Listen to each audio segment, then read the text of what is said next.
If you're experiencing server timeout issues while playing Call of Duty, follow these steps to help reduce or eliminate the problem. This guide will walk you through some effective troubleshooting methods. Step 1. Check your internet connection. Ensure that your internet connection is stable and strong. You can do this by running a speed test and checking for any interruptions or fluctuations in your connection. Step 2. Restart your router. Power cycling your router can often resolve connectivity issues. Unplug your router from the power source, wait for about 30 seconds, and then plug it back in to restart it. Step 3. Change DNS settings. Switching to a public DNS server can improve your connection. Go to your network settings and change your DNS to a reliable option like Google DNS 8.8, 8.8, and 8.8, 4.4, or Cloud for DNS 1.1, 1.1. Step 4. Optimize network settings. Adjust your network settings for better performance.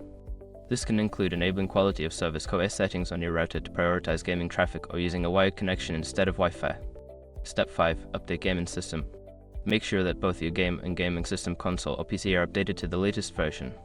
Developers often release patches that fix connectivity issues, so keeping everything updated is crucial.